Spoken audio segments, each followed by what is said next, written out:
10 min metr hündürlükdən tullanmaq, dik qayalara dırmanmaq, nəhəng dalğalar üzərində sörf etmək.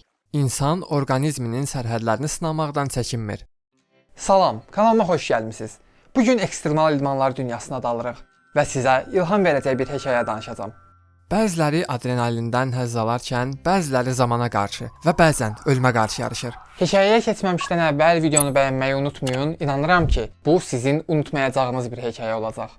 Ekstremal idmanlar insanın fiziki və zehni sərhədlərinə olan marağını təmsil edir. Bu cür idmanlar risk və mükafat arasında incə bir xəttdir. Əlbəttə ki, böyük həyəcanlar böyük təhlükələrə gətirib çıxarır.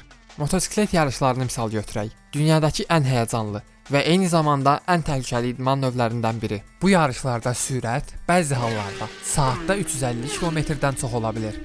Sürücülər isə bir kaska və qoruyucu geyimlə fəlakətdən qorunmağa çalışırlar. Avtomobil yarışlarında nə də olsa karkas var. Bir yanlış hərəkət, bir anlıq tərəddüd və nəticələr çox pis ola bilər. Dünyanın ən məşhur motosiklet yarışlarında, məsələn, Isle of Man TT və MotoGP-də təcrübəli və istedadlı yarışçılar həyatlarını itiriblər və ya ağır xəsarətlər alıblar. Hansı ki, bu xəsarətlər onların həyatlarını dəyişib. Onu da nəzərinizə çatdırım ki, statistikaya görə Isle of Man TT yarışı ən ölümcül yarışdır.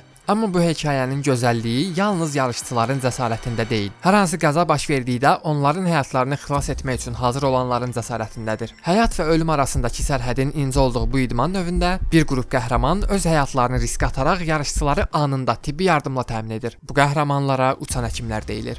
Onlardan ən məşhuru Doktor John Hitz. Motosiklet yarışları tarixində heç vaxt unudulmayacaq bir ad. Doktor John Hitz yalnız bir həkim deyildi. O, anesteziya və intensiv terapiya üzrə mütəxəssis həkim idi və hər həftə sonu dünyanın ən təhlükəli idmanlarından birində həyatları xilas etmək üçün könüllü olaraq iştirak edirdi. Yoldaşı Fred Maxwell ilə birgə John uçan həkim adını qazandı. O, tibbi avadanlıqlarla təchiz olunmuş motosikleti ilə qəza yerlərinə tələsirdi. Onlar yalnız həkim deyildilər. Onlar zamana qarşı mübarizə aparan döyüşçülərdilər. Və təəssüflər olsun ki, bu döyüş bəzən acımasız olur. Yaxşı, bəs niyə görə motosikletlə? Çünki sürət hər şeydir. Əgər bir yerdə qəza baş verirsə, əgər bir sürücünün həyatı təhlükə altındadırsa, onun üçün hər saniyə dəyərlidir. Həkimlərin verdiyi qərarlar, etdiyi müdaxilələr və göstərdikləri reaksiyalar xəstələrin həyatına birbaşa təsir edir. Bir saniyəlik gecikmə belə həyatla ölüm arasındakı fərq ola bilər. Bəzi hallarda ənənəvi nəqliyyat vasitələrindən istifadə edən ekipaj çox gecikə bilər. Buna görə də Doktor Hitz və ona bənzər həkimlər özləri motosikletlə yarışçıları müşayiət edərək yaralanmış yarışçılara yalnız bir neçə saniyə ərzində çata bilmək üçün bu riski qəbul edirlər.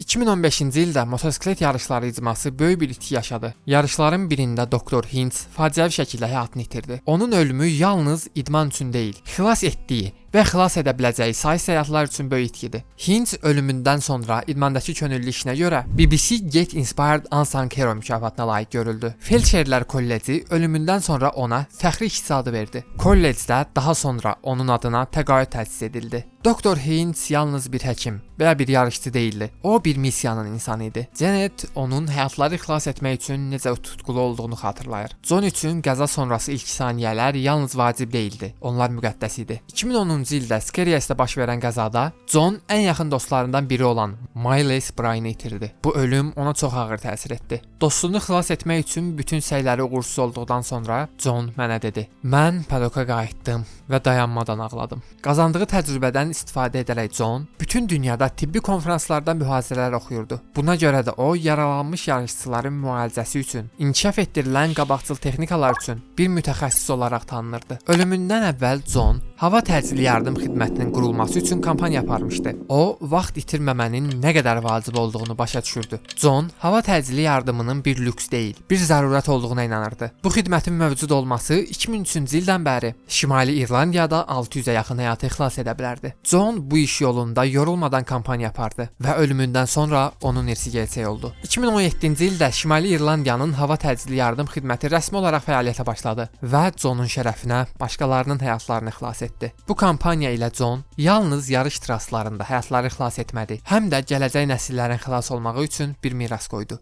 Ekstremal idmanlar insan sərhədlərini zorlayır, amma həkimlər kimi qəhrəmanların fədakarlığı həyatları xilas etməyin əsl sərhədlərini müəyyən edir. İstər yaralı bir yarışçını xilas etmək üçün ölüm ilə yarışsınlar, istərsə də yarışlardan kənarda bir kampaniya üçün mübarizə aparsınlar. Fərqi yoxdur. Hər bir halda bu uçan həkimlər həqiqi çempionlardır. Növbəti dəfə ekstremal idmanlara baxanda, idmançıların cəsarətini heyrətlə izləyəndə, arxadakı gizli qəhrəmanlar barəsində düşünün. Başqalarının həyatını xilas etmək üçün hər şeyi, hətta öz həyatlarını riskə atanları. Bu videoda sizə uçan həkimlər barəsində məlumat verdim. Müxtəlif mövzularda bu cür maraqlı videolar izləmək üçün kanalıma abunə olmağı unutmayın. Videonu paylaşaraq mənə dəstək ola bilərsiniz və öz fikirlərinizi şərh hissəsində mənimlə bölüşə bilərsiniz. Sağ olun, salamat qalın.